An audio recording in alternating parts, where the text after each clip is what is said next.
as a journalist, I drop in and out of worlds and come and spend a few months with a person or a group of people.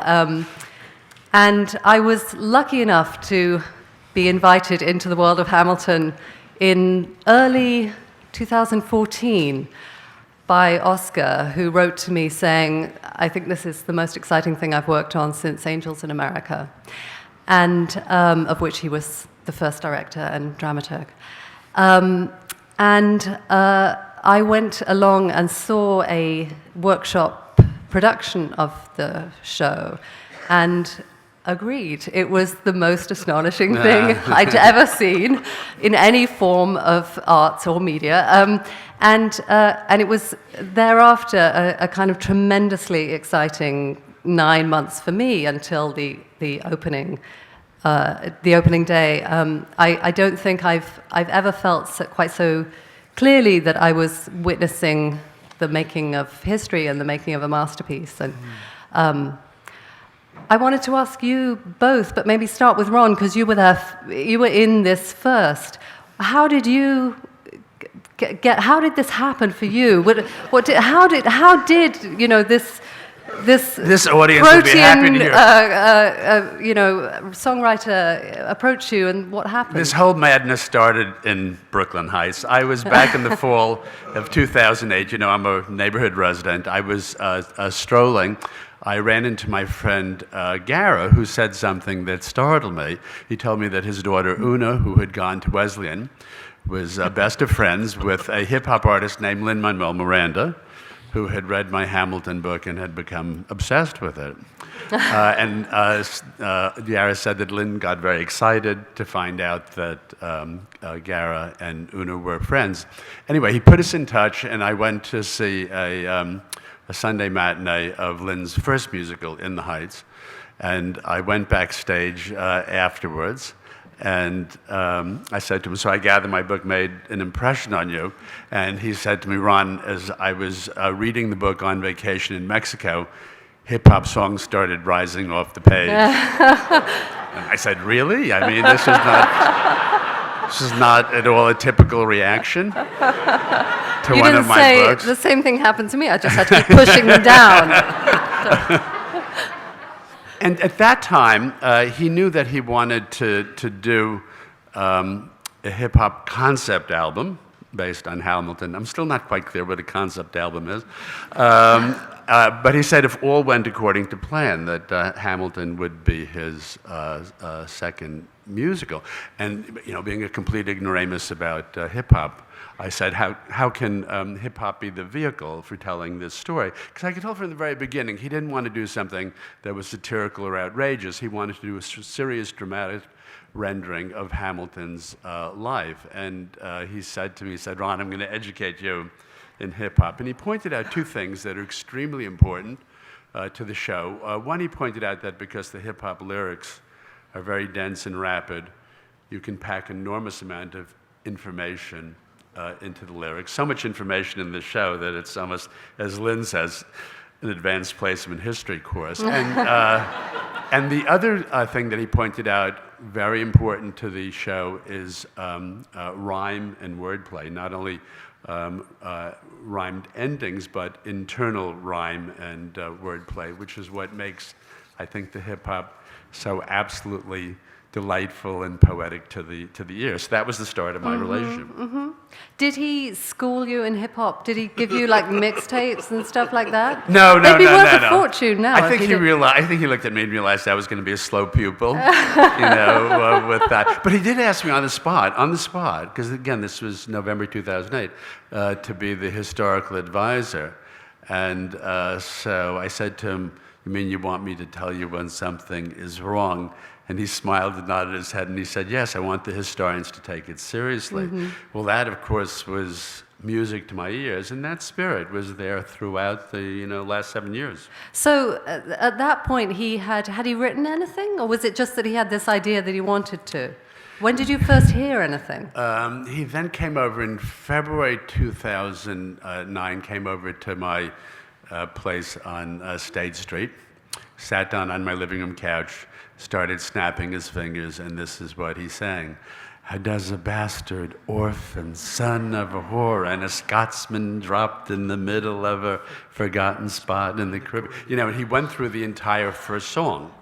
And when he finished, he said to me, "What do you think?" I said, "That's the most amazing thing I've ever heard in my life." He'd taken the first 40 pages of my book and condensed them into a 4.5-minute song. And I remember thinking to myself, either I write very long or he writes very tight. You know, it's kind of one of the two things. But I didn't know this at the time. You know, we've kind of all learned a lot about each other this year, I think, reading each other's interviews. And I didn't realize until Lin started doing interviews, and he said that first song, which he then performed at the White House 2 months after he performed it in my living room, he spent an entire year writing the first song, and then an entire year writing the second song. That may sound strange, except that I think that the big breakthrough was those first two songs, because that established the idiom, this fusion of 21st century slang and 18th century formal speech cast in this hip-hop idiom. I want to know if you can do the whole thing. I'm not asking you to do it. I mean, unless you want to. I know you've been done. I was at one of the performances with Ron, and he was joking about hoping, you know, sort of one day when Leslie Odom, who plays Burr, is sick, that he wants to step into the role. This is a running gag that I have with Leslie. I don't want Leslie to miss an entire performance. That would not be fair to the audience. I just want him to arrive about 10 minutes late to the theater. And they have to, in desperation, push me out onto the stage. So I got to kind of snap my fingers. I can do most of it. That's great. Yeah. Oskar, you came in a little later, but not so much later. How did this come to you? Well, it was pretty simple, which is Jeremy McCarter, who was a close friend of mine and at the time a critic. We since brought him over to the good side, and he works at the theater now. But he kept telling me that Lin-Manuel Miranda was better than I thought, because my relationship to Lin was that he was the guy who was doing In the Heights while I was doing my first Broadway show, Passing Strange, and he won and we lost. So he was bad and inadequate. But actually, Laurie and I went to see In the Heights, and I was actually completely charmed by him, an astonishing talent. And I didn't love the show, but I thought he was incredibly charming. And Jeremy kept going, "He's more than that, he's more than that, you're underestimating him." And then about a couple of months after the scene you're describing, Jeremy showed me the YouTube of Lin-Manuel's performance at the White House, because Hamilton is the only musical in American history that had its development period at the White House in front of the president. And the president now claims credit for the show. Lin was invited to the White House during the very early months of the Obama administration for a spoken word festival, and he was asked to do something from In the Heights. He said, "I could do that, but what I would rather do is this new song that I'm writing about the first Secretary of the Treasury, who is, of course, a natural hip-hop hero." And they let him do it, and you can still see it. Many of you have probably seen it on whitehouse.gov. That song was recorded, and the White House put it up, and I saw it and instantly knew I was in the presence of genius, which doesn't happen very often in my profession. It's pretty amazing when it does. And Lin did indeed spend, as I ran after him, tugging on his shirt sleeves, as I'm wont to do for the next couple of years, trying to get him to come do this show at the Public. He spent 2 years stiff-arming me, much as a football player will, and saying, no, it's not a musical, it's a concept album. I'll talk to you about the musical after I've done the concept album. As I've since become more intimate with Lin, it was absolutely clear to me that that was his defense mechanism, and a brilliant defense mechanism, not only against me, but against the overwhelming terror of saying, I am going to write my first book musical, because he had never written the book for a musical before. He didn't write the book for In the Heights. He only wrote the lyrics and the songs. I am going to write this as a hip-hop life of Alexander Hamilton. This is so terrifying that the way that I can avoid the terror is by saying it's not a musical, it's an album. And he said that to himself and everybody around him until that night at American Songbook at Jazz at Lincoln Center. Ron and I were both there, where he presented the first half of it, and it became unmistakable that he was writing a musical. And at that point, he began to seriously talk to me, and we began to actually work on it as a musical. He talked to me, I interviewed him at the New Yorker Festival just a couple of weeks ago, and perhaps even some of you were there, and he called Oskar our greatest living dramaturg, and said that having access to your brain... Name 6 others, quick. It's just take it, Oskar. Just The take it. The greatest living two-headed aardvark. And having access to your brain was a great gift. What, as you were developing this with him, I mean, when he came to you, it was how much done? Well, he had written the entirety of the first act and a couple of songs in the second act, and that was when I got to come on board, where he allowed me to come on board. And from there till then, we've been continuing to work, and I've been just thrilled. Partly, of course, we get to triangulate a relationship, so I'm working with Lin-Manuel, but that suddenly allows me to actually have an active working relationship with Ron Chernow, which is, what a fantastic job I have. Can you imagine? I get paid for this, to sit and talk to Lin-Manuel and to Ron Chernow. What he's tapped into is a vision about what America was meant to be. And that's the thing that has elevated this. It's why this room is full of people, because somehow Lin-Manuel has figured out how to tap into our original vision of what America was supposed to be. And it's a hot ticket, right? We know that. It's a great musical. There have been a few others in the last few years. Book of Mormon was a great musical. The Producers, but Hamilton is the first musical in this generation that is both an unbelievably hot ticket and is not ironic. There's nothing about it that is knowing and winky and snarky and deconstructing itself. It is fundamentally earnest. And I think the reason that we have had this incredible cultural response to it is it has allowed us to feel patriotic. It has allowed so many of us who thought that our patriotic days were well in the past to love what America's vision of itself is again. And that's...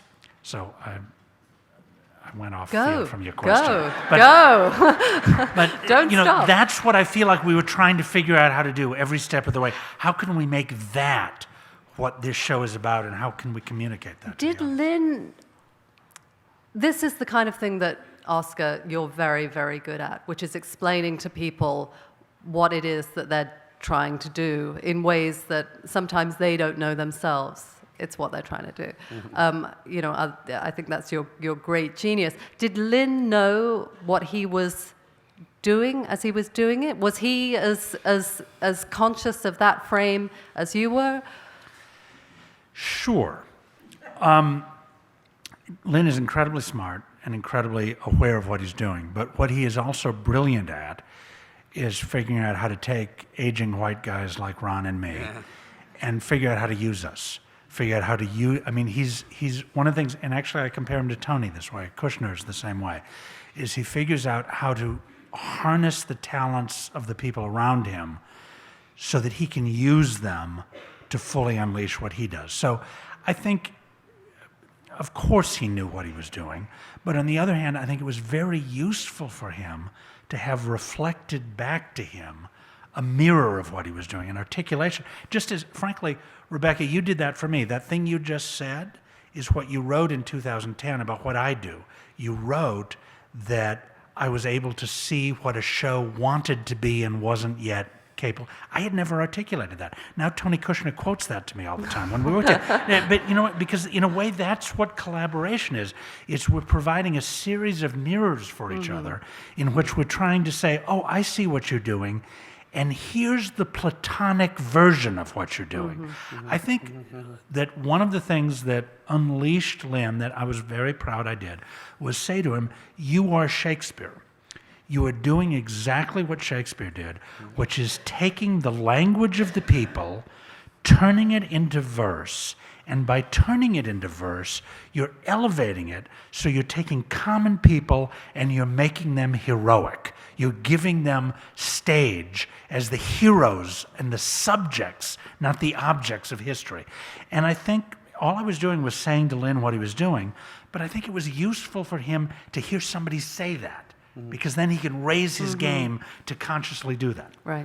You know, I also, just in my experience with him over the last 7 years, he's a very, very intuitive artist. The nature of our relationship was such that every time there was a new version of the show, I would always have an hour or two afterwards, you know, with Lin, where I would just give my critique.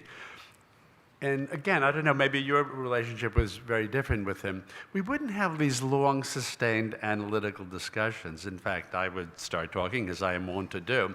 And Lin very often would just kind of stare at me. And I remember the first time we had one of these discussions, he just kept staring at me without saying anything. And I said to myself, oh my God, Ron, you're laying such a big egg here. He's not responding to anything that you're saying. Until then, when I saw the next version of the show, I realized how powerfully he had responded, how closely he had listened. But he didn't write it down? He wasn't sitting there and then kind of, you know, later on, very often what would happen, he would be sitting there with the laptop, and if I said something that didn't strike home, he wouldn't say anything and he wouldn't move. He would just stare at me. If I said something that did strike him as useful, suddenly he would be madly tapping away at his laptop. But it was kind of interesting because I think that somebody else in that situation might have kind of engaged me, you know, in an analytical discussion, which was really not his style. Does that correspond to your? You may have had very different. A little different for me, but I'm not an expert in American history, Ron. Yeah. And the thing that I think is so key about this is that the portrait of Alexander Hamilton that Lin is painting there is a portrait that is drawn directly from Ron's book. Yeah. It's not simply from the facts of Hamilton's life. It's, you know, what you wrote in that book, where you said that, like it or hate it, Hamilton is actually the architect of the America that won. This is the America we actually live in terms of the financial system, the meritocracy. Those values are values that succeeded over Jeffersonian values. And that is something that I think struck a chord for Lin. And so really that portrait is, and you know, I know he has unbelievable respect for you. Yeah. And it's not simply for you as a fact checker, it's you as somebody who understood something about the essence of Hamilton's contribution to America that he was interested in taking and bringing to contemporary life. No, I mean, he had such a powerful emotional and imaginative response to the book. It was not at all that he was just soaking up the facts of the story. In fact, it was fascinating for me recently. Lin, every night before the show, 2 hours before, they do a lottery for $10 tickets in the front row. And I think, Lin, having a strong populist bent, always goes out there with one or two members of the cast, and they do this kind of like buskers. They do this ham for ham entertainment available on YouTube for anybody who hasn't seen them. They're very, very funny, very distracting. Yeah. Well, the opening night on Broadway, he went outside on the sidewalk 2 hours before the show, carrying my book. And he said there must have been 600 or 700 people out there. And he said, I'd like to read to you the opening paragraphs of Ron Chernow's book. And he read. That's a first in Broadway history. Yeah. I mean, here he's standing there in his shorts and T-shirt carrying this thick, very well-thumbed book, I noticed. But he read the first 5 paragraphs, and it was very moving, very instructive for me. There were 2 moments where he nearly broke down in tears reading it. I opened the book with Eliza as an old woman. I actually opened and closed the book with Eliza as an old woman. And because I wanted to kind of, since the story ends sadly, ends violently, I wanted to wrap the story in a kind of golden elegiac mood, which he really has picked up very brilliantly in the final scene of the book. But as strongly as I had known Lin had reacted to my book, to actually see him twice on the verge of tears as he was reading it gave me a sense of his private experience with the book that I had never quite had all these years. It was fascinating. That's amazing. Yeah. And he, of course, as you said, Oskar, he doesn't just, this isn't just a musical about the life, it really is the musical of your book of the life, right down to the framing of Eliza closing the show.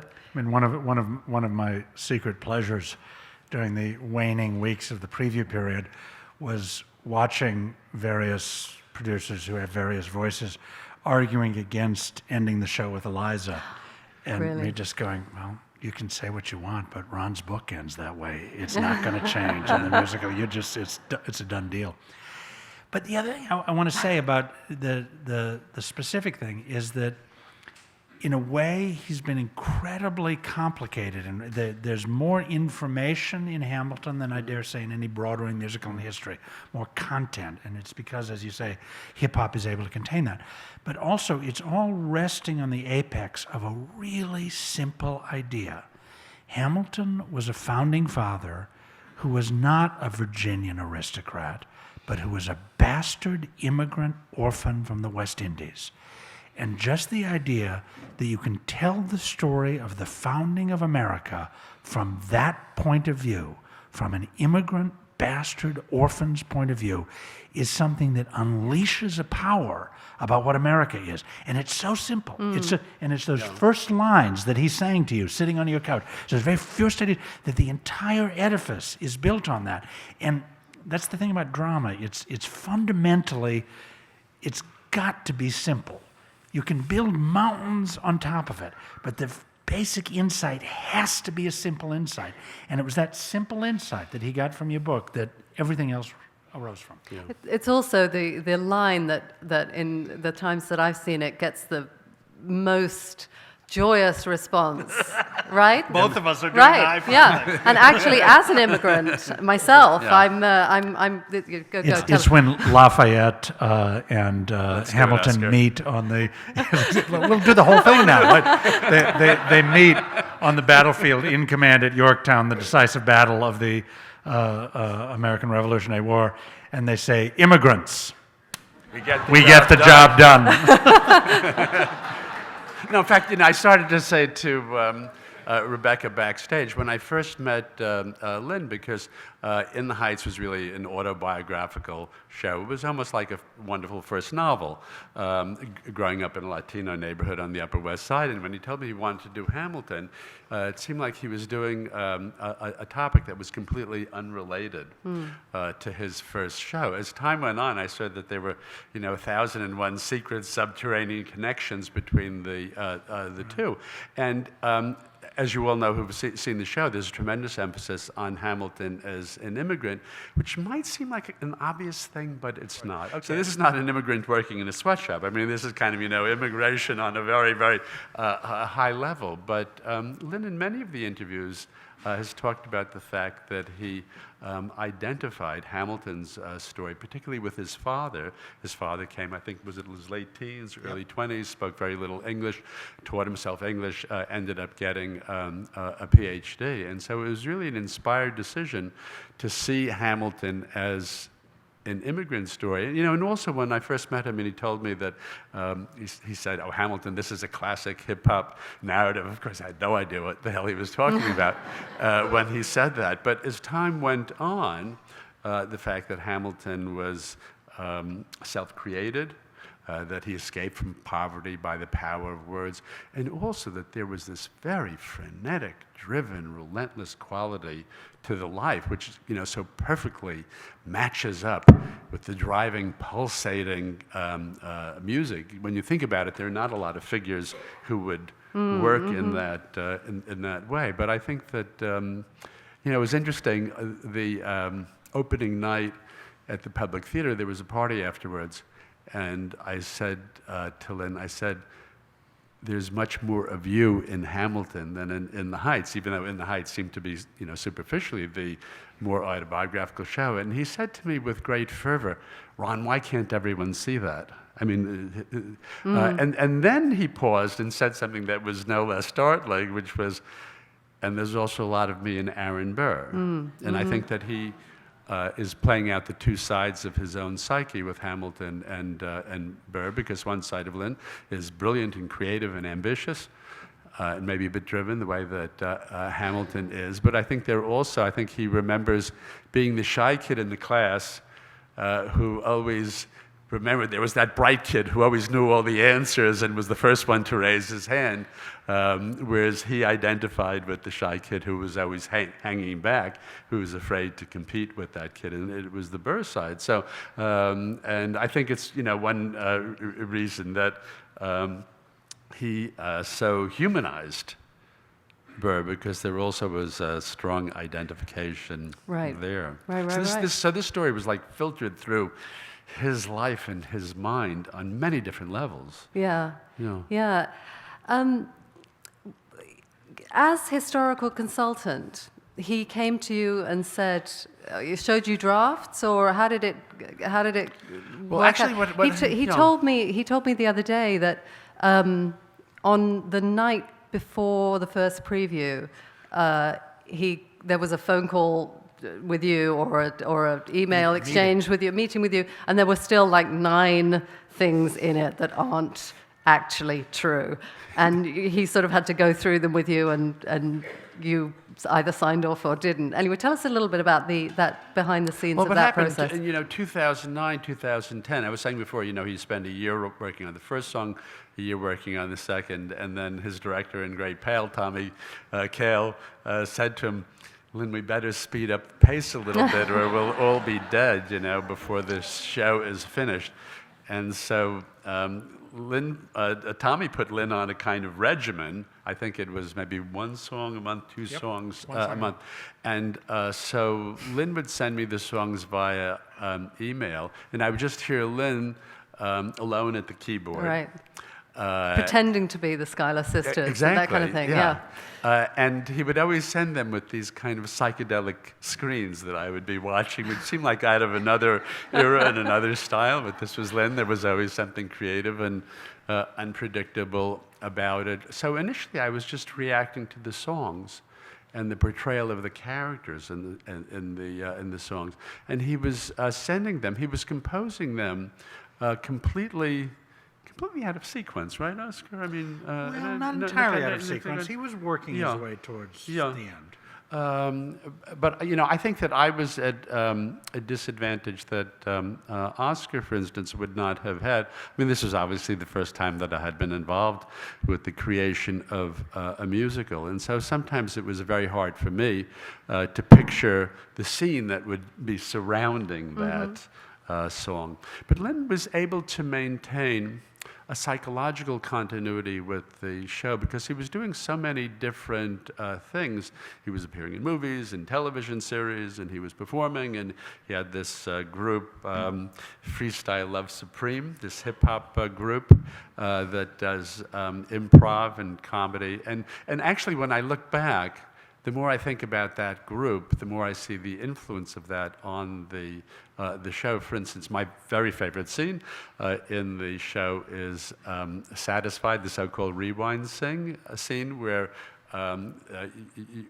first you have the song Helpless, where Eliza falls in love with Hamilton, and then it's the scene where Angelica keeps running through her mind, introducing Hamilton to Eliza. And so you first see that relationship in very kind of joyous and romantic terms of Eliza and Hamilton falling in love with each other, and then suddenly you find out that Angelica is also in love with her future brother-in-law, but she sees much more deeply into his nature. She sees his flaws. So she has this tragic view of her very pure and innocent sister, marrying someone who is very driven and complicated. And so it's this rewind scene because they redo the scene three times, and each time you see it from a slightly different perspective.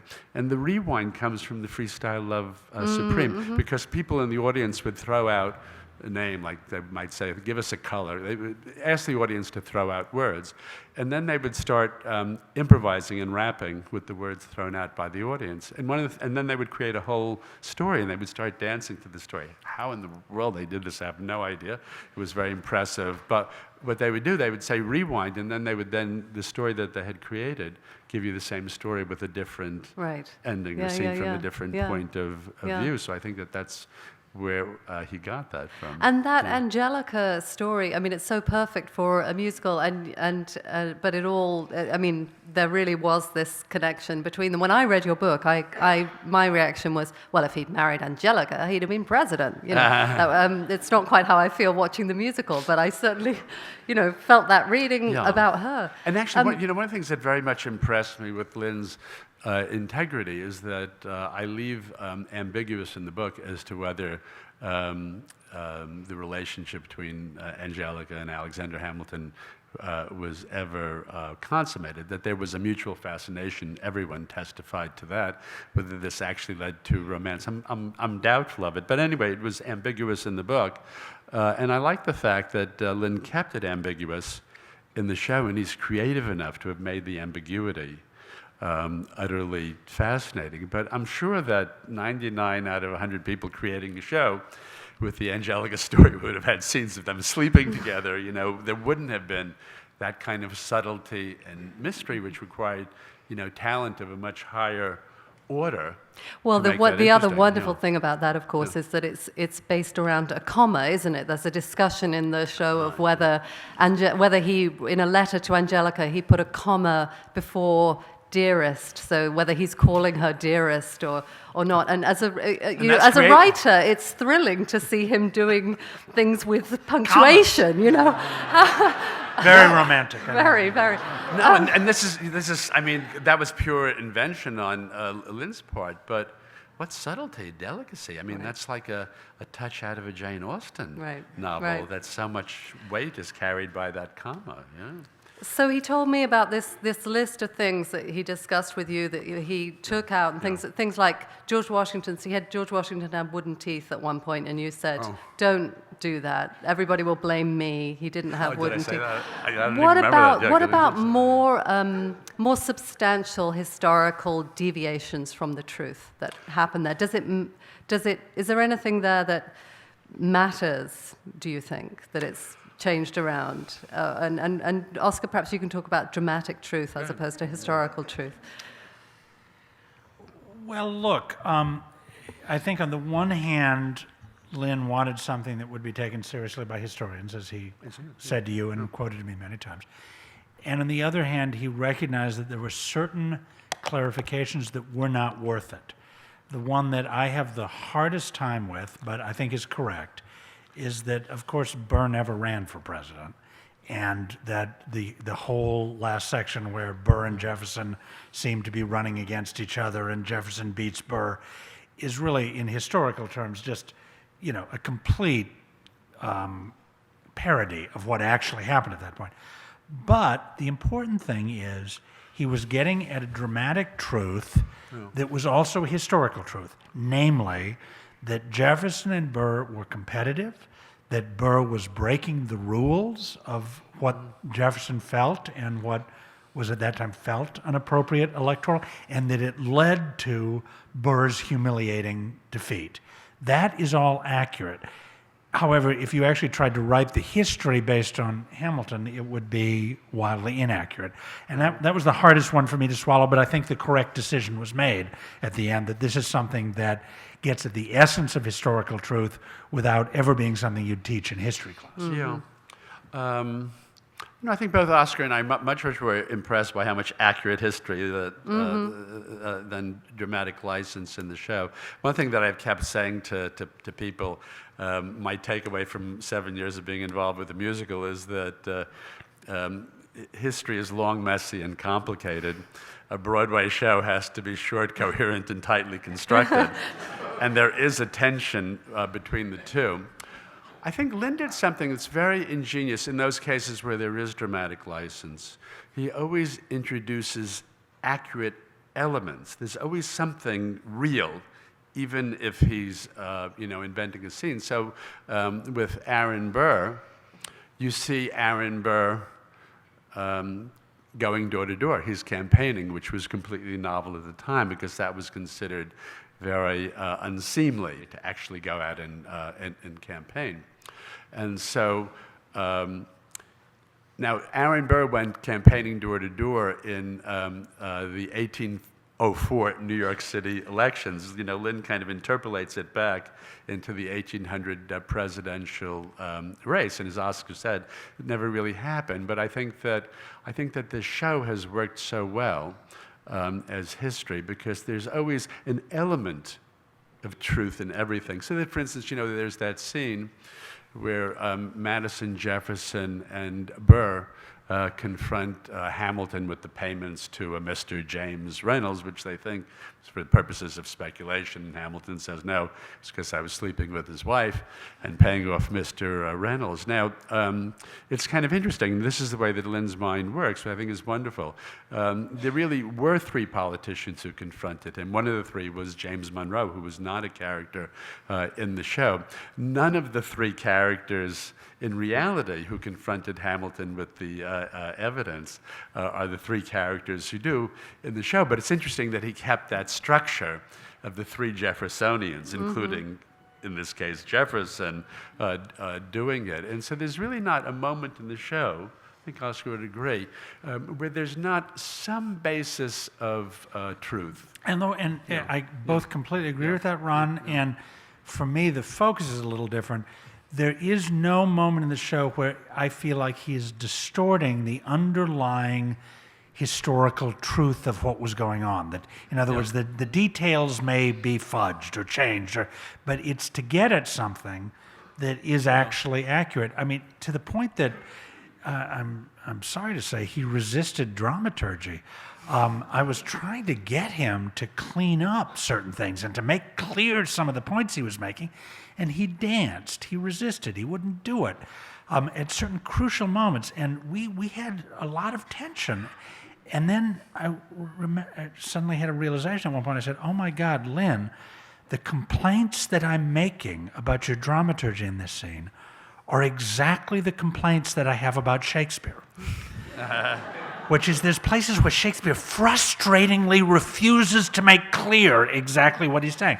Just as, for those of you who've seen Hamilton, I mean, for me, the climax of this, you cannot see Hamilton and know why Hamilton threw away his shot in that last duel with Burr. You can speculate, you can think of it, there's a lot of clues, but Lin will not tell you why Hamilton lifted his gun in the air and didn't shoot back at Burr. And that's because he's a genius and I'm a dramaturg. Seriously, that's because he knows that there's a place he has to leave open for speculation in order for the full richness of the story, which is what you do as a historian as well. But if I could just pick up Oscar's reference to Shakespeare, because another parallel between Lin and Shakespeare is just the love of puns.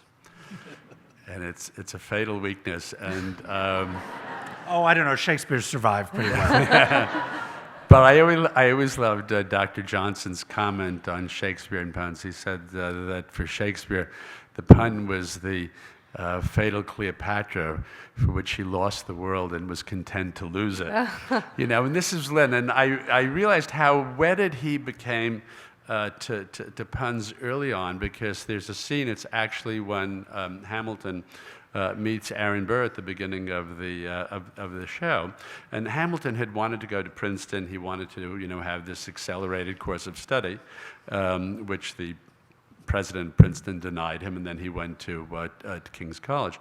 And in the show, when Hamilton meets Burr, who had gone to Princeton, he tells him this story that he punched the bursar. And I said to Lin, Lin, where did that come from? I was really kind of puzzled by it. It didn't happen, but I could tell he didn't want to discuss it. And I could also tell that he was very wedded to this for some reason. And then, I'm a little bit slow on the draw. Every time Hamilton in the show meets Burr, he says, well, if it isn't Aaron Burr, sir. And when I realized that it was a pun, I realized I'm never going to get him to change that. He was so proud of that pun, the fatal Cleopatra. Yeah. I'm going to open it up to questions in a minute, but I just want to ask Oskar to talk a little bit about that final duel scene and the way in which it changed very subtly but very significantly from the public to Broadway. Lin was talking the other day about the shift that he made in consultation with you from the declarative to the interrogative in that final sequence. So can you tell us a bit about that? Did he actually say that he changed from the declarative? No, that's me. Yeah, that's I thought me so. giving you your cue. Thank you, David. We spent a lot of time on the final, his final monologue, which is without underscore, is just no music, no beat, no melody. It's just the last time we hear from Hamilton before he dies. It's the last thing he says at the end of the show. And it's literally as the bullet from Burr's gun is speeding towards him, his final thoughts. And the change was pretty simple, which was that at the public, he said, "I must throw away my shot," right at the top of that speech. And then basically went through much of the rest of the speech as it is now. But my feeling was it was dramatically inert, because once he announced he was throwing away his shot, all he was is basically clearing his throat until he was dead. There's no longer, and he changed it to, "If I throw away my shot, what will be my legacy?" And what it meant was, it was just, and I was very pleased, dramaturgically. Dramaturgs have very small victories, but we cling to them very tightly.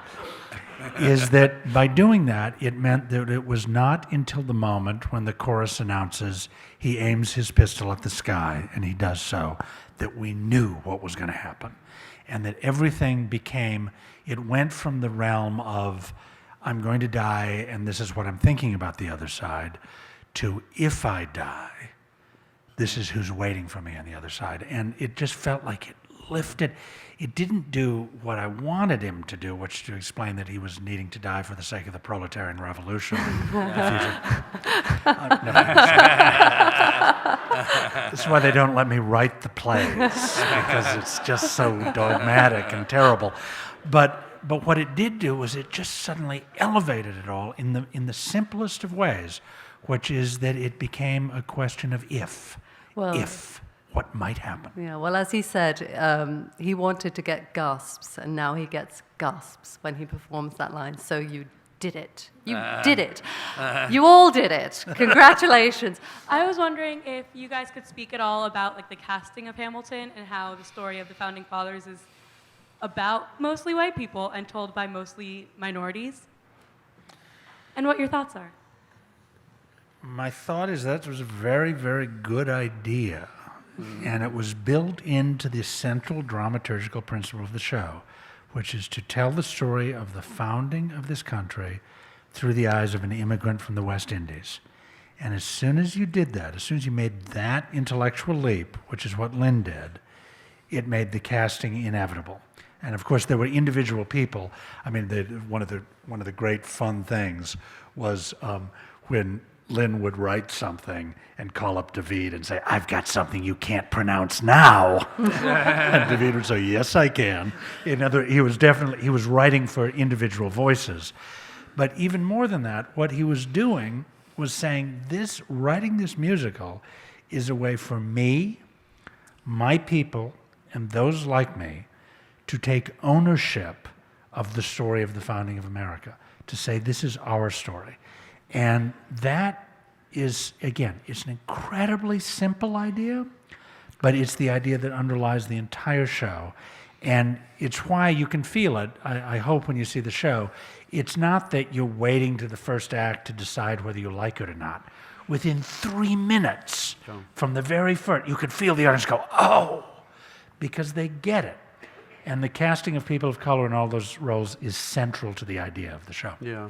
I'll just add one thing that, because I absolutely agree with what Oskar said, this young multiracial cast, has a feel for the the passion, the idealism of the period that is extraordinary. You know, I remember growing up, as I'm sure many in the audience did, with the musical 1776, and it was overwhelmingly, you know, late middle-aged white males.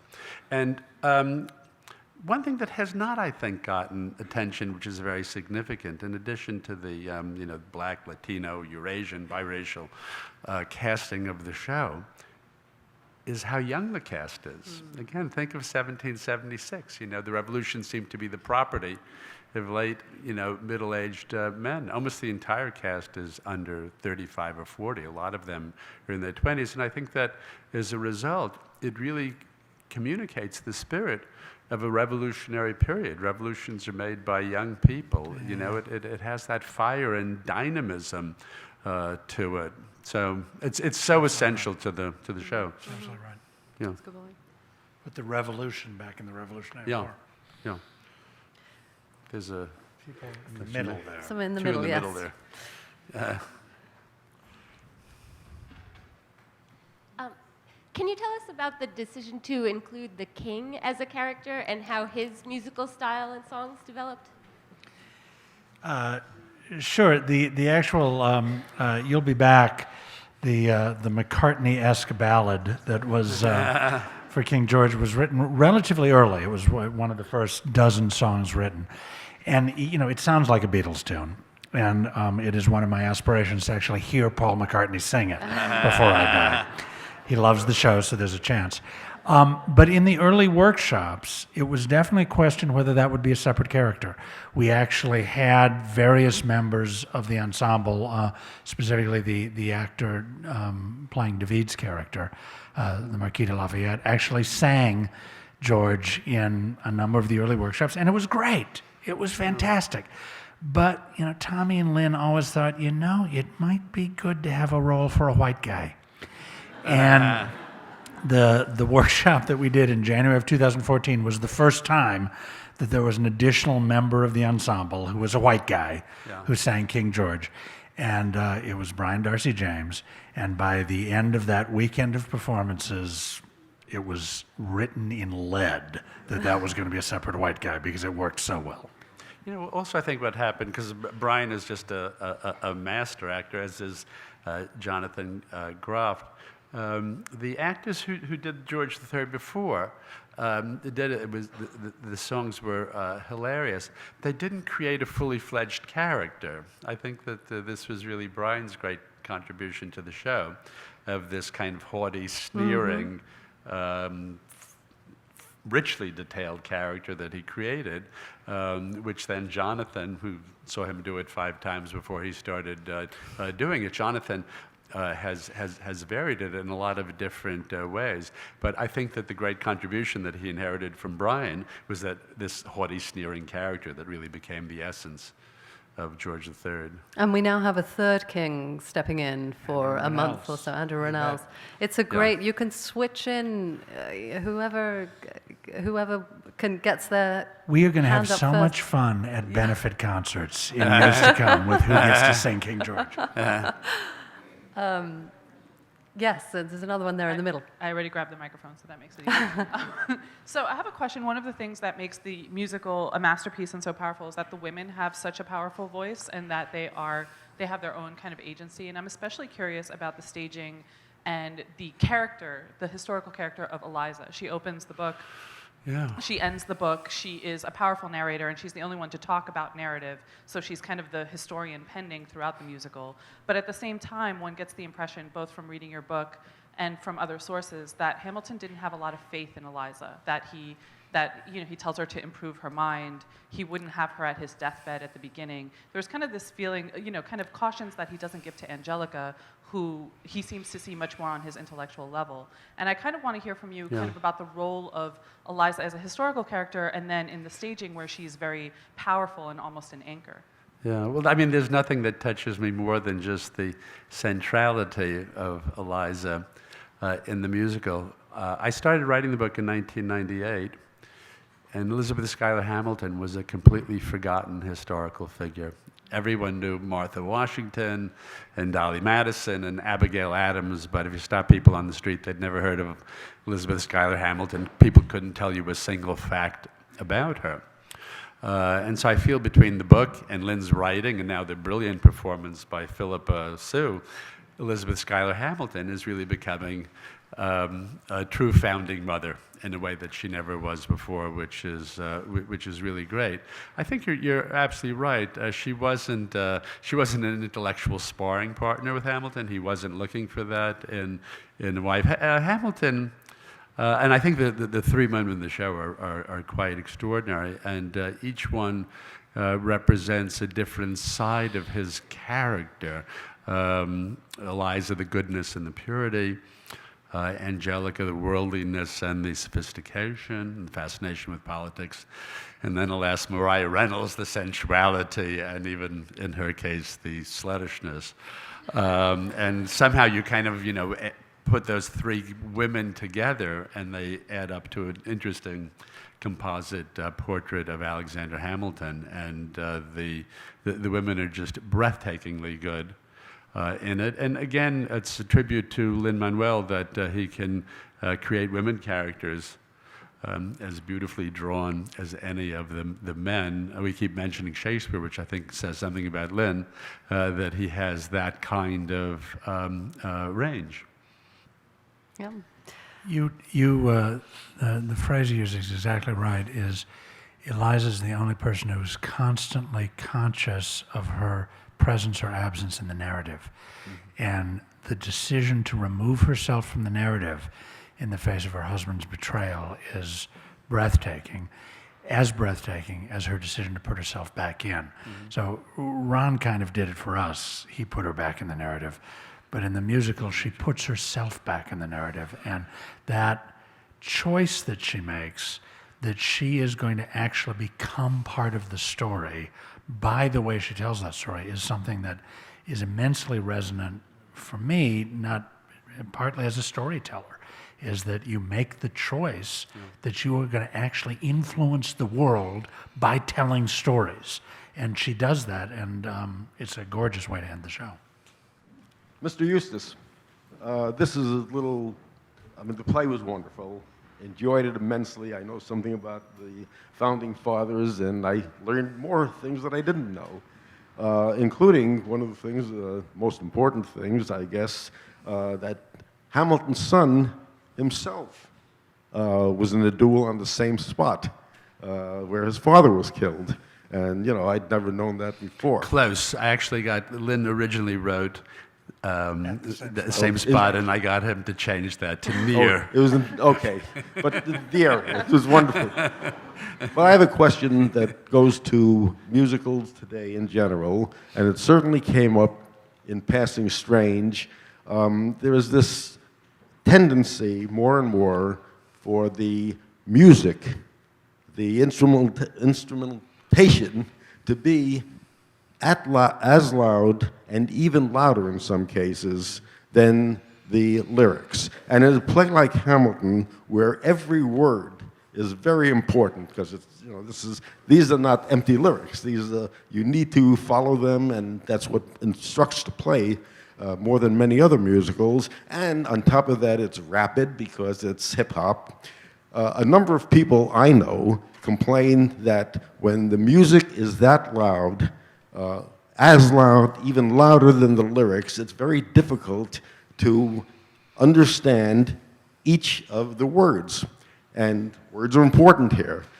Why is music getting so loud in Broadway musicals that it drowns out, this is your bailiwick, it drowns out the words, especially where words are important? Sir, I suspect the problem of the music being too loud is just going to get worse for you and me as the years go by. What I will tell you is there are two distinguishable elements here. And one of them is taste. And there is no question that the entire world of pop music and rock music, the taste to make the music louder more propulsive, more rhythmic, has been going on for 50 years and is not going to change. That is, sorry, it's not going backwards. That's moving forwards. We work like you wouldn't believe to make every word hearable. It's actually better on Broadway than it is in the public because we have a lot more money to spend on equipment, one. I mean, the equipment, the cost of the sound equipment at the Rogers would be enough to float my enterprise downtown for a year. And because there's more volume of space, so it's easier to control, actually. It's harder in the Newman, the theater at the public. But we worry about all that about that all the time. We work on it all the time. And to my ears, as best, we've done a spectacular job. Now, that's going to be different at different points in the theater. It's going to be different on different nights because it's all being mixed live. There's a real band there. This isn't a tape. So sometimes we get it wrong. Sometimes the actors are more tired, their voices are hoarser, their enunciation is less sharp. Sometimes the mixer is a bit too enthusiastic about the bass, which is something we talk about a lot, and the bass gets a little loud. And frankly, when the bass gets loud, it's harder on my aging ears to distinguish the treble of the, but it's a delicate thing in which, believe me, if there was a simple yes or no answer to this, it would be yes. But the fact is that the balance we're trying to do is what retains the visceral integrity of this music, which is absolutely meant to be driving and lively and alive, and balance that with the clarity of the lyrics.